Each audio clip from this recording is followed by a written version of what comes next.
Is it going? check. Oh. What is that like? It's already recording. Oh, okay. That's good. This is how we started. Do like Jim Carrey and Steve Carroll. Or you ever seen Long Came Polly? When he fills in for Ben Stiller and he's in there. Yes, yeah. I love it. Yeah. All right, sweet. This thing on? All right. Yeah, it's on. Let's see how this works out. Cool. This time we should be good to go. Right. So, it's Food for Thought Friday. Oh, cool. Yeah. Where'd you come up with that? I pulled it out of my, that place. So. Hopefully where the food's not. Well, the food comes from there to a degree. That's right. All right, so we got T here today, actually in person. The man, the myth, the legend. Track me down. Yeah. So we attempted to do this the other day, but our audio was kind of jacked up. So this one's gonna work for us. Sure, you can hear us just fine. Yeah. Did we test it? For real? Yeah, we did. Yeah. Okay. Cool. Yeah. So T.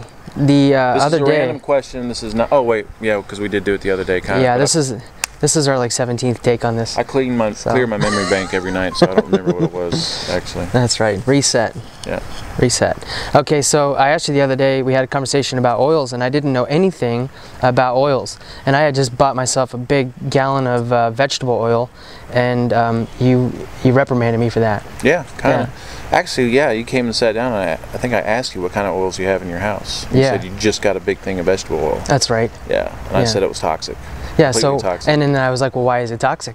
Right, well, first of all, you got to kind of wonder how in the world you get oil out of a vegetable. I mean, it depends on what the vegetable is, but typically vegetable oil refers to, corn oil or a combination of really low quality vegetables. And in order to get that oil out of a vegetable, you have to go through some extreme processing measures. So you have to subject it to high heat, subject the vegetables to high heat, and typically some kind of solvent like hexane. And so it's highly processed, highly rancid. The mainstream conventional wisdom would kind of tell you that polyunsaturates are healthy for you.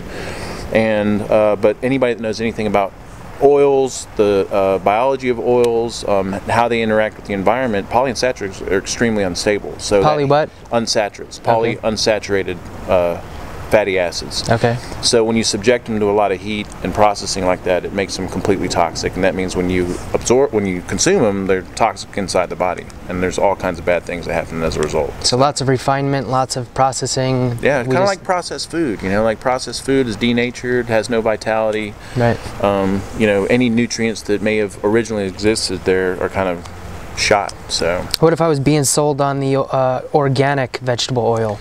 I don't think I've ever seen organic vegetable oil, but I wouldn't fall for that. Yeah. Okay. I don't think I've ever seen that, but I wouldn't fall for it. So no decorative labels prior to vegetable oil is going to make it any better? No, absolutely not. So, all right. Yep. So vegetable oil is not the way to go. So what is the way to go if I want to cook? So we're talking about the sensitivity of oils, and so what you want to try to picture is what kind of things can we get cold pressed or minimal processing out of and get oils out of them. So first thing that comes to mind for me is coconut oil. Coconuts are loaded with healthy fats, and you can press coconuts and separate the fat from the meat and get a really nice coconut oil. Everybody knows that, or most people understand, even the most dedicated vegans understand that coconut oil is extremely helpful. So, and it's mostly saturated. So I'm going to cook with the coconut oil. Well, yeah. So anything that is considered mostly saturated or has a predominantly large amount of saturated fat compared to other fatty acids is going to be extremely stable. So it's good to cook with. So coconut oil is good. Butter is actually a good oil to cook with, or healthy fat to cook with. Clarified butter, which we call ghee, has all the milk solids removed. Makes it even a little bit more stable, but then also if you have dairy sensitivities, you're going to do good on ghee. So. Gotcha. So it can handle the heat. Yeah, it can handle the heat. So, and then things that are maybe a little bit more delicate, but still perfectly appropriate to consume would be avocados, avocado oil, olives, and olive oil. Don't necessarily want to cook with those. Not necessarily, because they're not as stable as the saturated fatty oils. Olive oil, avocado oil, macadamia nut oil are predominantly monounsaturated, which means they're just not as stable as the saturated. So probably ideal to do maybe low heat cooking or drizzling on food and eating raw. Awesome. Extremely helpful. Yeah. Cool. All right. Well, as far as this information is concerned, do you have any of this online that we can tap into to reference? I've got some good resources. I actually have a fats, lipids, and oil page that will be a downloadable PDF. I think below this. Yeah, we'll put a link below this so you absolutely. can link directly to it. Yep, and I am a fat advocate, so healthy fats are where everything's at. So I think that's one of the biggest missing links in the American diet today, because we've been so fat phobic. What do you mean healthy fat?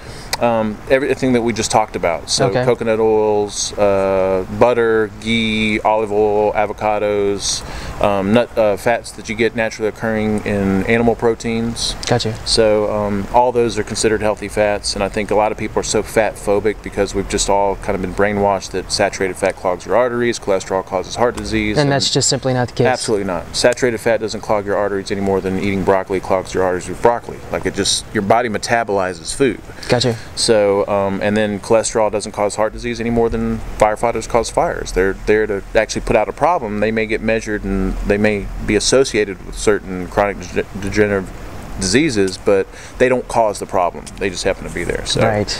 actually, eating these things are extremely helpful. So we have a guide, a one-pager, and you can download it. If you do nothing else but follow that guide, that one-pager, then you'll be doing a world of good for your cardiovascular health, inflammation, long-term inflammation health. So really good stuff. Well, you are certainly a wealth of knowledge. Do you have any talks coming up soon that we could link below that they could come and see you? Probably too late to list right now because tomorrow I got a digestion seminar. Saturdays at Ganesha Center. If you go to Ganesha Center or go to Meetup and search for the Ganesha Center, I'm typically talking on Saturdays, and I cover all kinds of things like how to assess food. We'll put that link below also. Yep. Digestion is the one I'm having this weekend, but it's actually tomorrow, so I'm not Tomorrow sure. when? 1 o'clock p.m. Here? Yep. At Ganesha? Okay. Yep. Cool. Yep. Anything coming up at Whole Foods? I know you do a lot of those. Yeah, Whole Foods March 19th. We're going to be covering all about food quality. So we'll talk about the difference between free-range, cage-free, organic, pastured, grass-fed beef, conventional beef, organic beef, anything that has to do with food quality, organic produce versus conventional, and what the labels actually mean and what to look for and how to strategize your spending. Do you have a calendar of events on your site? Yes, I actually do, and I forget what the page is on it, but it's on the main page there. It's like events or where I'll be or something like that. Well, we'll put that in there as well. Yeah, absolutely. Awesome. Well, it's great information. What's that? What I do? You got coming up? What do I got? I have nothing coming up. Just another video on Wednesday. Okay. Shane with some more information. Shane's the mastermind behind the Ganesha Centers, all the digital stuff, social media, and a great resource because he's actually been on his own personal journey and conquered a lot, got a lot of respect for him, and he's doing a weekly video series, which has been really powerful. It's been really inspiring for me, because I've kind of experienced some similar things, but not as difficult as what he's been through. So he's got a lot of good information to share for people. It's all good. When I have stuff coming up, I will definitely let you know. Word. All right. Thanks, T. Yeah. All right.